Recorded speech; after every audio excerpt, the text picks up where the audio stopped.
So this is a prepared main board. Obviously it's been all the parts are off. I sand these down real well. This is the front side of the board. The original Playfield has been taken off. All of the left behind residue and glue has been sanded off.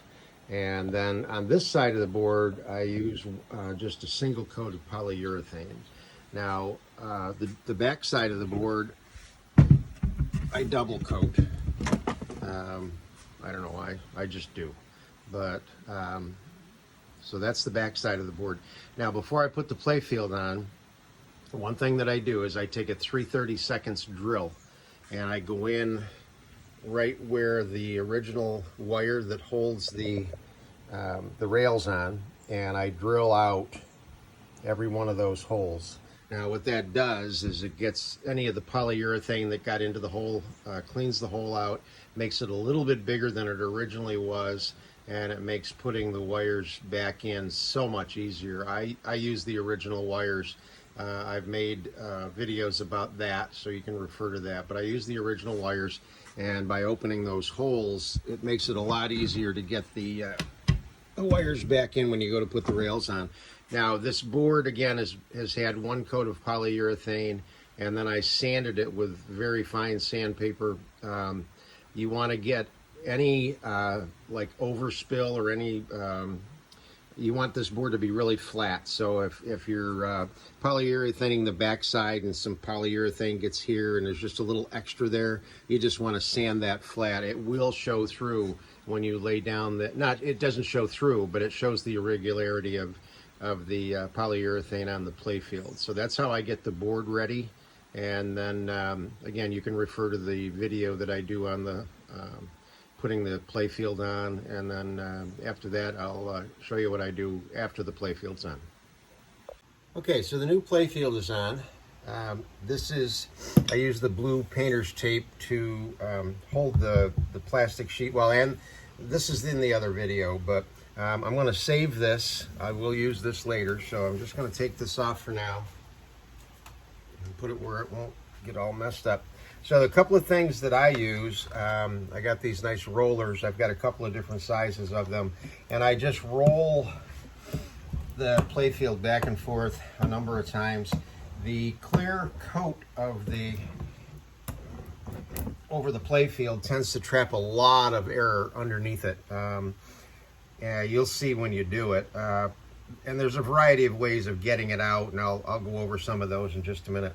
So what you need to do now is have a really good sharp X-Acto knife, and I'm just going to go along the edges and cut the excess of the clear coat off. And this is pretty easy to do, obviously, because you can see it. Cut that right off.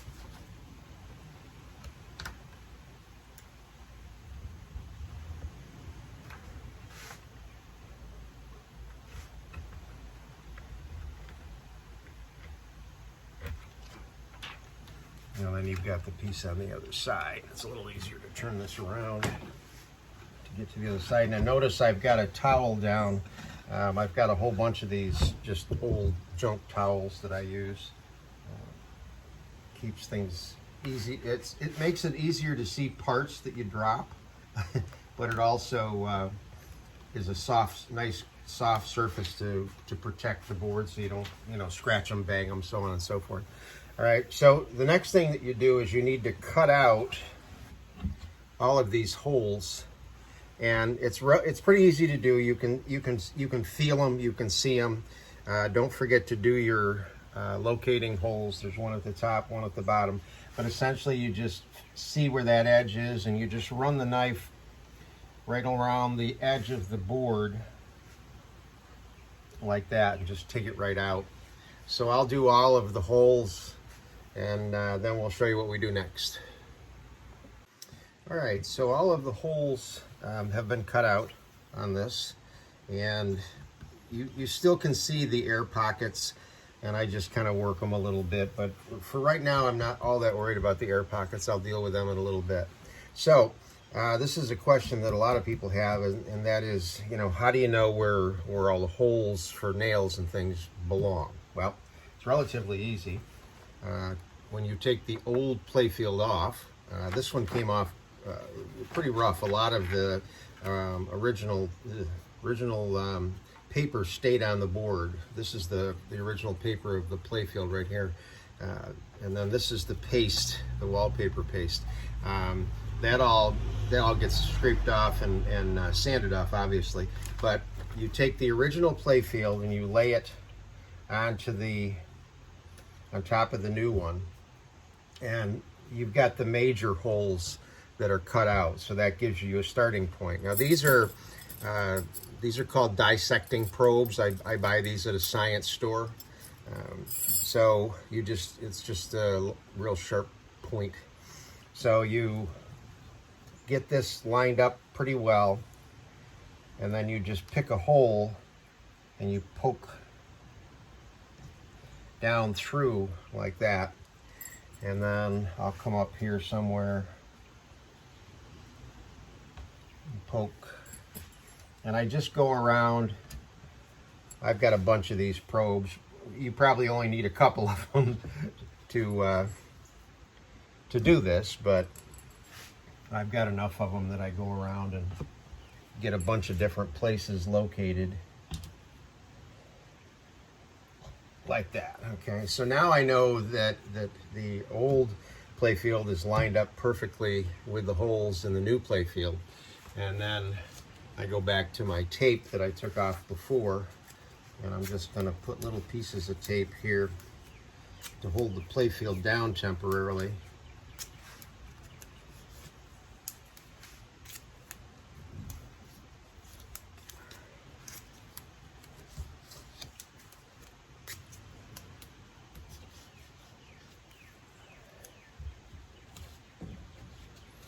And then it's just a matter of using one of these probes. I've got a couple of, this one's real lightweight and they'll bend. These are much heavier, I prefer these.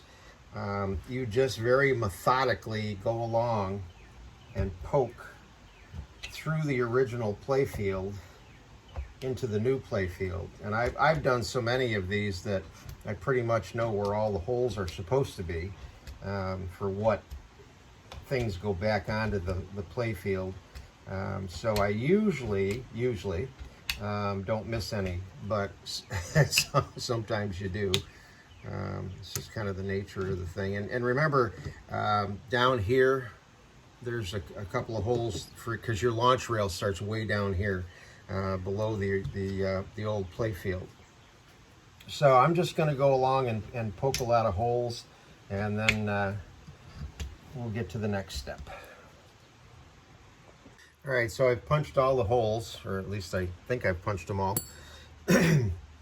As I said, I've done a lot of these, so it's fairly easy for me to make sure I've done them all. But when you do this, keep in mind that the pattern on this side is the same as the pattern on that side. So if you punch these, you're going to have the same setup on the other side. So now that I've got the holes punched, or at least I hope I have all the holes punched, I'm going to check.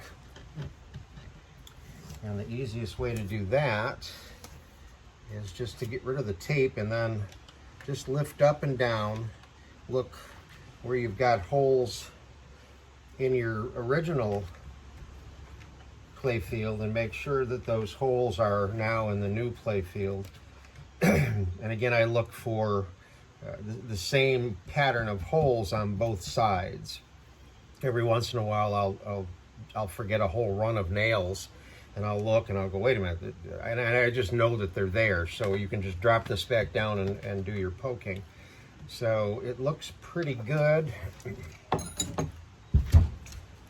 Just want to double check and make sure that we've got them all. And it looks very good to me. Okay, so now you can take this off and set it aside. Now, after this point, you've put a lot of holes in this. you've got a lot of areas or a lot of places where air, trapped air, can escape. So this is where I spend a decent amount of time either using the roller to push the air out or simply just using my thumb. If you have a big pocket of air, just take your X-Acto knife and just give it a little poke, and then you can usually push the air out of that little tiny hole that you made, and you'll get rid of a lot of the air bubbles that way. Keep in mind that most all of this down in here isn't going to show. This is the area right in here that you want to be concerned with. This is what's going to actually show. Anything on the sides, you just won't see anyway. So I just usually concentrate on making sure there's no big air bubbles trapped under the colors and things like that. Now this is another reason why you want to make sure that your Playfield board, the main board, is completely flat prior to putting the new Playfield on, because if you have any kind of a dip in the wood or any high spot in the wood, now is when you're going to see it, and you don't want that. Now granted, a little bit of a dip is going to fill with air, so as long as you can get the air out, the dips don't show that bad, but the high spots will, and you really don't want those. So when you sand your board, make sure you sand it really well. Spend time doing it, and you'll like the results. So we'll start putting nails in pretty quick here. Okay, so now we're ready to start putting the nails back into the main board. I purchased this a couple of years ago directly from Japan. This is from Sankyo. This is a set of tools for installing the nails. Now, I don't use this hammer. It's just too pretty.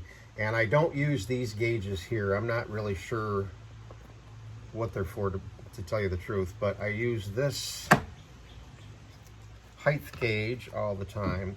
And then these are the things that set the gap between the nails. I don't know if you can see this or not, but this is, it says 1102 and 1110.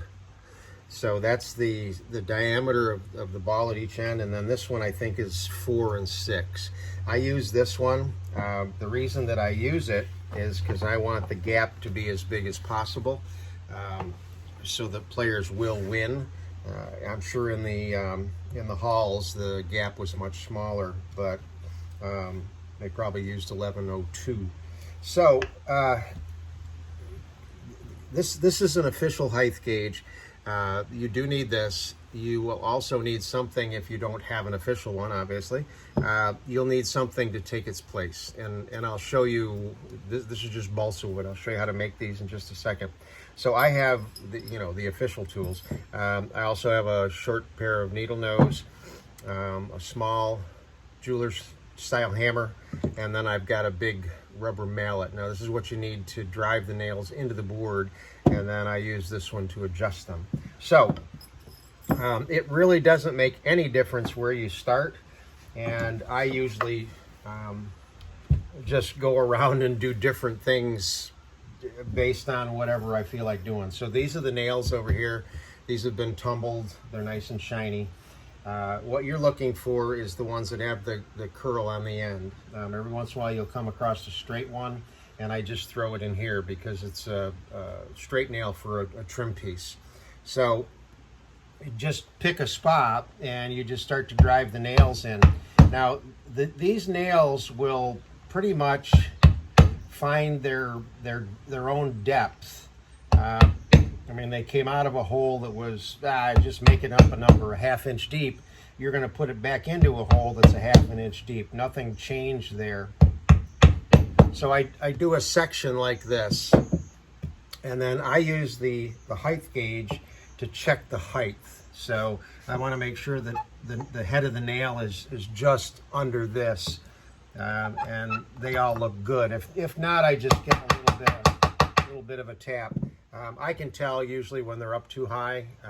It becomes obvious if you've done this long enough. Now, what I'll also do is take the time, this saves me time later. I'll take the time to get these set the way I want them, at least initially. So this one's leaning a little bit. I get it straightened out. And this one should be like this, and then these go on that angle. So that looks pretty good to me. So now I'll move on. So if you don't have a height gauge, to make your own, what you do is you take, before you take the nails off your original board, you take a piece of balsa wood, and you're gonna lay it up against some existing nails and then push. And actually I'll do it like this. And what you end up with, I think you can see it, see all the little dots? Those were the edges of the nails. So you would cut it and then cut it to this size. So now you have a piece of balsa wood that's the right height. So after you put the nails in, you can just go like that. And as long as the nails are pretty much sitting right on top of the balsa wood, you know they're at the right height. Now it's important to get them at the right height. I'm sure there's a number of reasons if you were to talk to somebody from Japan, but the one that I found out the hard way is that if the nails are sticking up too high and you have a piece of glass in your pachinko machine, when you go to shut the door, the high nails will push against the glass, and glass does not give like plexiglass, and the glass will break. And again, I know that from experience, not one of my better days. So I'm just going to go along, and I tend to do a section at a time. So I've already got this one done. So the next place I'll go is here, and just start putting nails in. Again, I'm making sure that the nails have the curve or the curl on them. Anything that's straight, I'm going to throw back in my bin.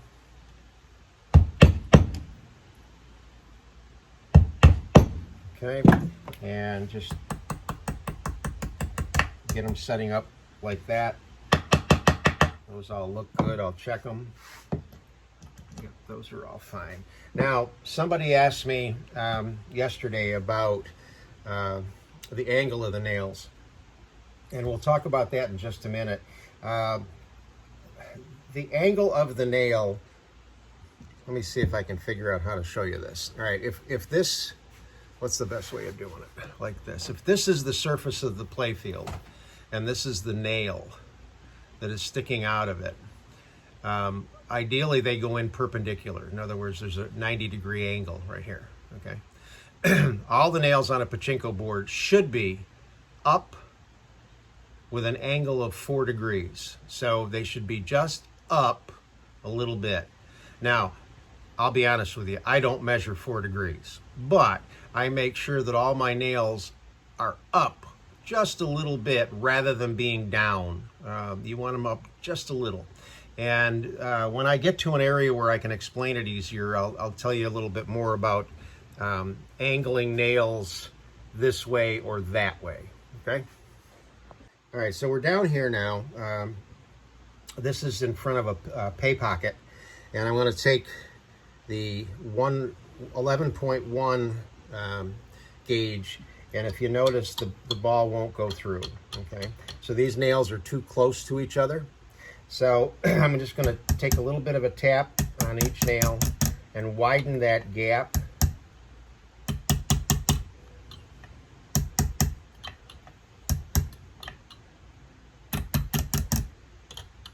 And I want to make sure the nails are tipped up a little bit. There.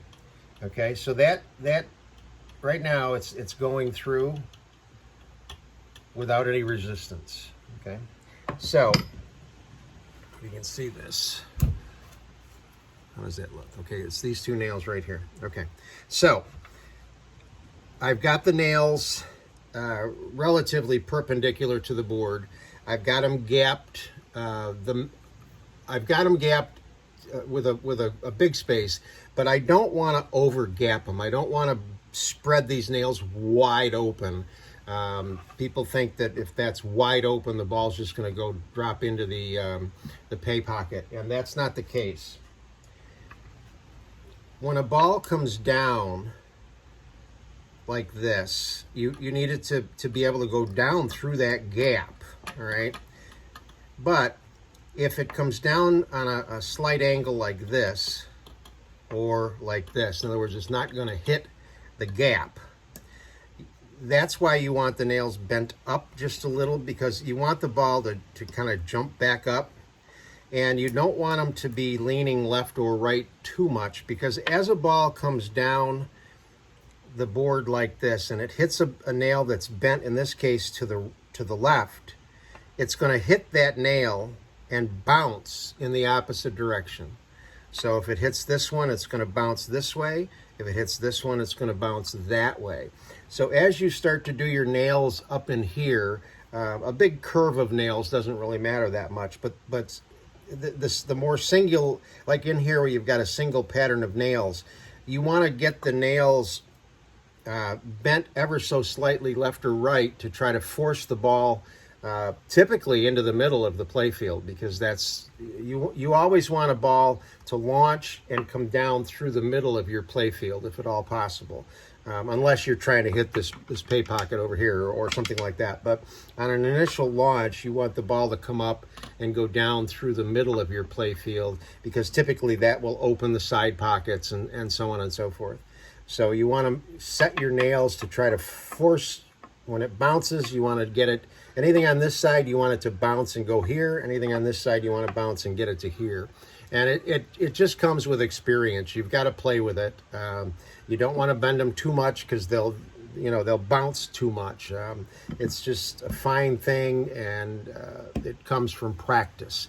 There is some information online directly from Japan that will actually tell you how to set the angle of every nail, which is way beyond what I want to do. But there is that information out there if you want to get that deep into it. So we'll come back in a little bit when we got more nails in. Okay, so I just came across something I wanted to tell you about, and I'm hoping that you can see this okay. So there's going to be an attraction right in here, and there'll be a gap here into the attraction.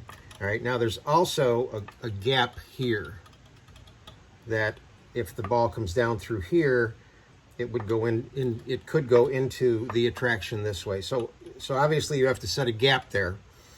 Now there's a nail. Let me actually get the nail in first. There. Okay. So there's going to be a nail here. Or there's a nail here. When the ball comes down through here, if it's not on a path that would put it through here, which would put it into the attraction, and that's a good thing, it's going to come down and hit this. So I want this nail to be leaning, and that's obviously too far, but I want this nail right here to be leaning to the left, so that if the ball comes down and hits it, it's going to careen off to the right and hopefully go into this hole. So that's what I was talking about earlier, where the left and right of certain nails really matter. Some really don't matter, but nails like this that will change the path of the ball and point it to where you want it to go. So I hope that makes sense to you. Okay, here's another thing. If you look at the pattern of the nails that I've got in right now. Oh, glare, okay. If you notice, there's 3 holes here, there's a hole here, there's a bunch of holes here, there's a hole here, so on and so forth. Now, again, I've done enough of these that most of the time I know what the holes are for. But if you're doing this for the first time, you may end up putting a nail in there, and a nail does not belong in there. That's where a spinner goes. And again, I've done enough, I know. This is going to be a hole for a screw to hold the attraction on, not a nail. Same thing down here.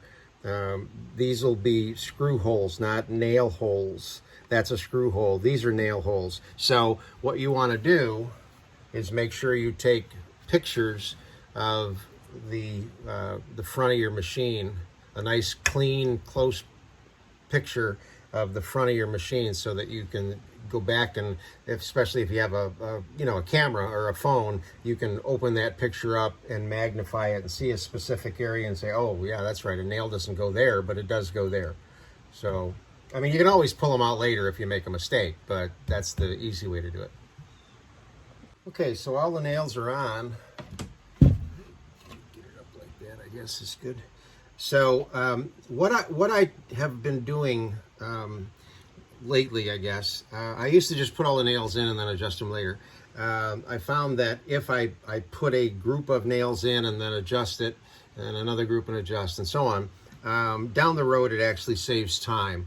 Now I will adjust these nails more, but right now you really can't adjust them with any degree of accuracy because you're not actually running balls through the nails.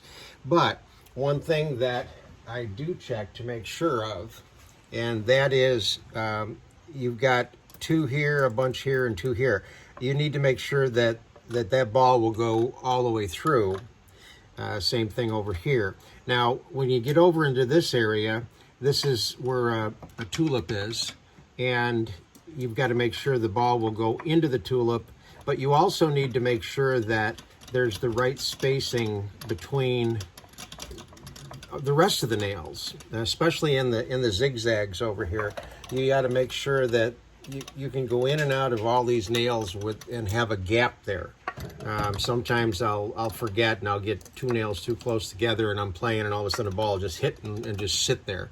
So that all has to be adjusted too. But the next step we'll go to is putting the rails on, and I'm not sure if I've done a video on that, but I may do a new one. So that's how to put the nails in. Okay, so now all the nails are in and we're ready for the rails. So before I do the rails, I do a couple of things. First of all, you want to make sure that the drain hole trim gets put on, because the one rail actually goes on top of this. And then I always put this piece in also. The rail actually goes on top of this a little bit. You can put this in later, but I tend to like to get things on ahead of time so that we don't get problems down the road. Now, if you remember earlier, I talked about drilling these holes out a little bit bigger to facilitate putting the wires back in. So that has been done, but when I poked, I just used the little tip of the poker. So now I'm going to go back and I'm going to drive that poker in as far as I can into the holes that are going to get a wire to go through them, because I need to get the Playfield opened up with a big hole rather than the small one that's in it now. So I just go around it, all the areas where I know there's going to be a wire going through the Playfield.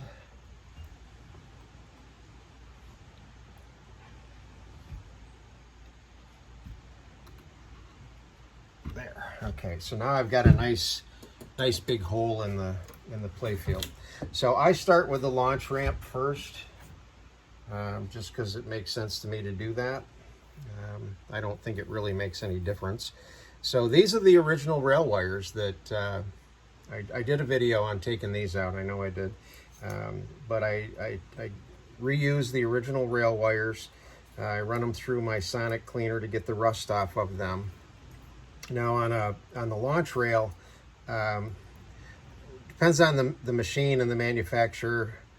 The launch rail will sometimes only have 3, sometimes it'll have 4. This particular one has 5. Doesn't really make any difference. But on the launch rail, I load these up. I don't do that on the bigger rails, but I'll get all 5 of them in like this. And then I just get it far enough off my bench so that when I go to put this down through, the wires go through. So, well, it's hard to say. I don't know if I can move the camera. But this hole right here is for a nail. Let me see if I can get this there. Is one of these nails that actually anchors the rail. So, okay. So I'm going to start here. You just squeeze the wires together and poke them in that hole. And with the hole being as big as it is, you usually don't have any problem whatsoever with the wires going back into the holes, especially if you have your wires straight. And again, the holes are cleaned out, so that rail goes right in real nice.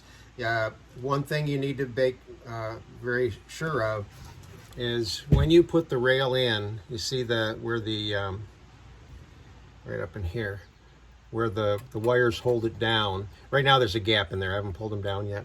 But you want to make sure that little bit of wire gets pulled down tight to the board.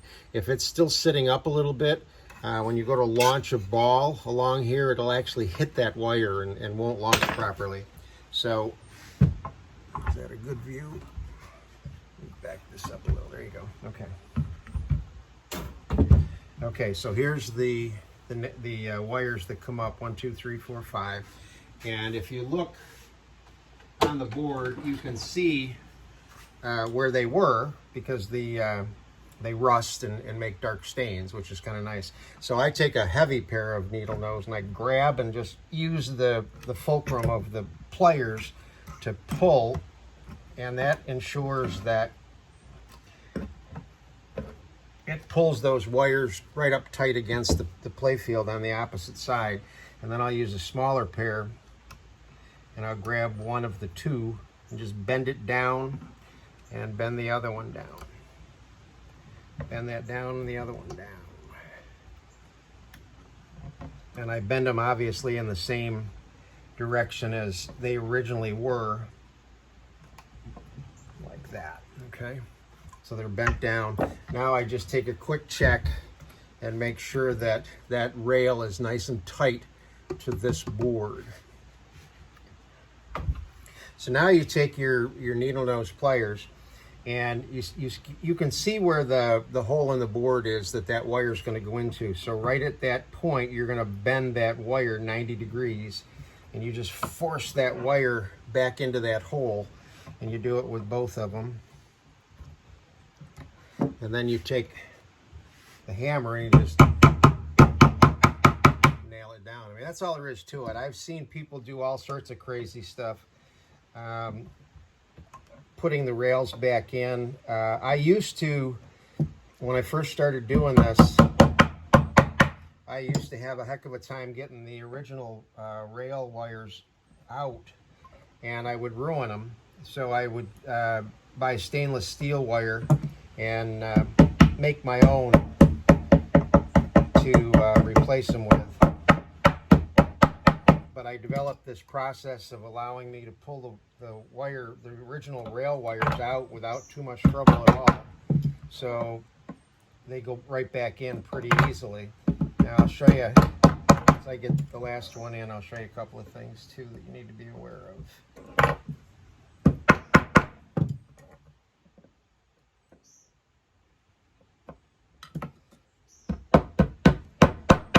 Okay, so they're back in. They're nice and flat, nice and tight. On this side, they're right down tight. Now this side will get the nails, and certainly on Nisogens there are 3 nails, one here, and one here, and 2 are the same size. One is longer. The longer one goes here, and one of the shorter ones goes here. And then there's a headless nail that usually is here. Sometimes it's here, sometimes it's on the other rail. Just depends on where they decide to put it. So that's how you put a rail on. Now, one thing you want to keep in mind here when you're doing this, these get very rusty and they're fragile. So you've got, if you're going to come up through this hole, and you're going to put a wire right there, and you're going to bend a wire and put it right there.